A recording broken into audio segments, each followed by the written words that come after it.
how do you balance strength training and sprint work without causing fatigue or overtraining? And it sounds like decreasing mobility in the spinal engine that can have an impact on their velocity as well. Zach, let's start with you. How are you balancing the strength training and the sprint work to not overtrain or fatigue? Well, for us, what I talk about all the time is that what you do on the field is way more important than what you do in the weight room. And the weight room is just a supplement for what is going to happen on the field. And so we've already touched on it. You got to prepare your athletes for the demands of what they're going to do on the field. And the barbell isn't the demand, right? That's still just a supplement. And so our training sessions, if we're going to have an hour training session in the off season or an hour and 15-minute training session, we're going to spend 30, 40, 45 minutes on the field, and we're going to come in the weight room and it's going to be a 30-minute session in the weight room. So we spend more time on the field, jumping, throwing, sprinting than we do in the weight room.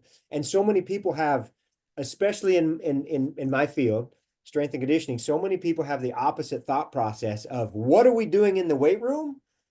And then, okay, we need to do some stuff on the field.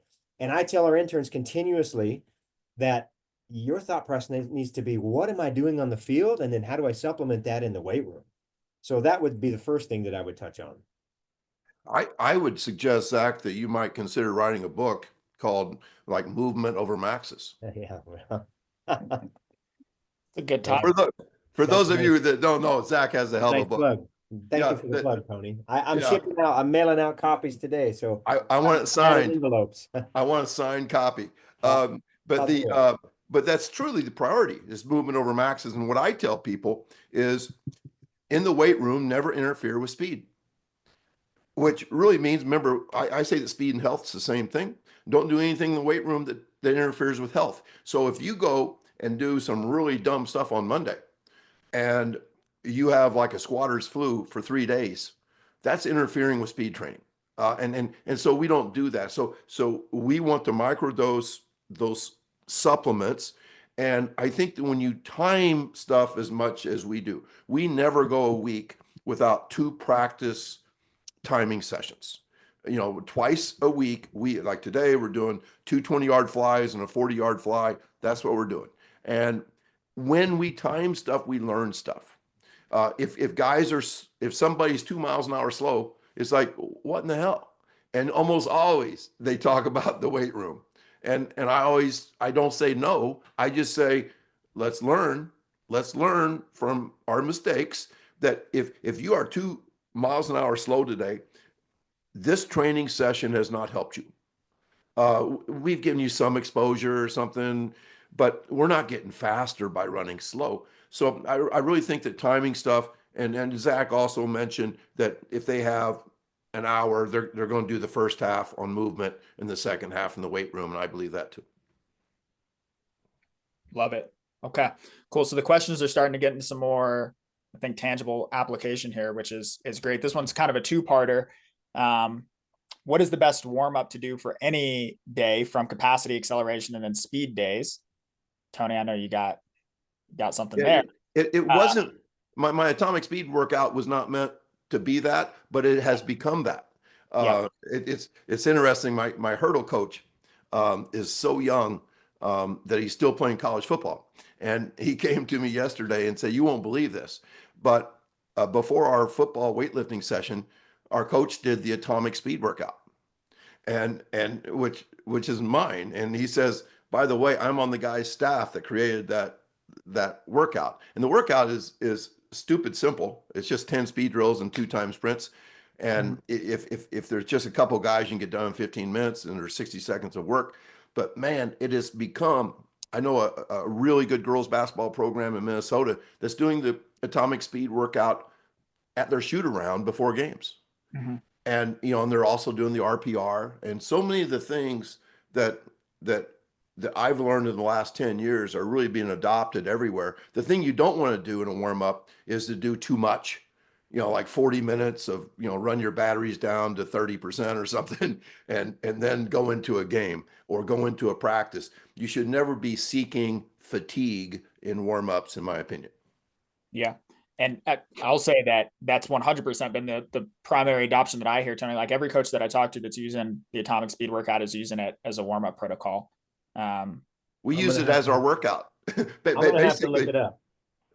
Is that Tony? Is that the one where We call it our snappy warm up, but is that where you're doing like straight leg runs and a skip, fast a skip?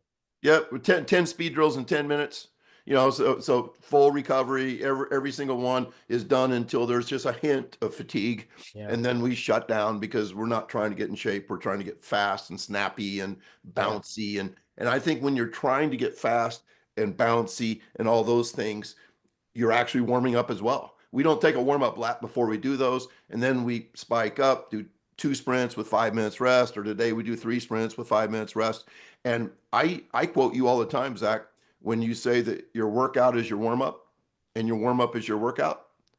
That's the way I feel too. Our workout today is so brief that our hurdlers will hurdle after it, our jumpers will jump after it. We will have some guys staying after to work on blocks because they just feel on fire. Other guys will go to the weight room and they'll feel great there too. Yeah. That's what you want in a warm up. You want guys to feel great, to be on fire. Yeah, we do that. So to answer your question, Dylan, the question that came in, we do the snappy warm up. It's Tony's iteration of that on Friday game days for us. So before we go out for a game on Friday evening, because guys are lit up, right? It's a Friday night, especially the home game, but that's when we do our snappy warm up, and it's 6 or 7 minutes of like fast, high paced stuff that gets their body going, and then some sprints. Yep. Yeah. Help work some of the jitters out too. Yeah. Cool. So the second part of that question, or I don't even know, maybe just totally separate question is, and this could open a can of worms. What are the most essential workouts on the track and in the weight room to get an average Joe to a 4.4? So Zach, tell me how I can get to a 4.4. Well, the first thing is you need to drop the weight room. You need to drop the weight room and talk about sprinting them. They need to sprint, right? Because we get in this thought process of what do I do in the weight room to get faster? And those aren't the same skills. They're just not the same skills, right? Everybody wants to correlate. And I did this for years. I made this mistake I still make this mistake, thinking that the squat translates to what you do in the speed work, right? And it doesn't, because they happen at such different speeds and such different velocities and forces. They're just not comparable. And so they're not the same thing. And unless you have a really novice athlete, which there are novice athletes out there, your high school kids, young high school kids especially, are going to get faster just because of, the neurological effect of weight training and the coordination and all those other things. They're going to get faster from the weight room, but eventually that does not exist. And so the thought process of, I need to get stronger to get faster. No, get out and sprint and sprint and sprint and sprint and time your sprints with intent, or so that you can create intent in them. And I guarantee you'll get faster. I like to address the thing about average Joes. Average Joes will not run 4.4.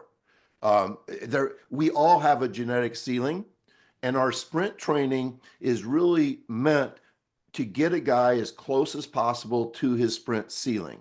And we don't know where that is, and it's different for everybody. I have a senior right now that one of those kids that was running 18 miles an hour as a freshman, and he's running 23 now. But those are the people I brag about. But that's atypical.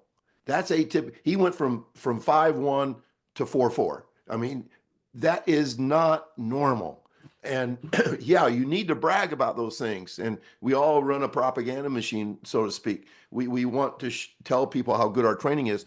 We may get a kid come in running 20 miles an hour that leaves running 20 miles an hour because his genetics caused him to get thick and gain 30 pounds in places that does not make you faster. Now, we can at least keep him from dropping down to an 18 miles an hour, though.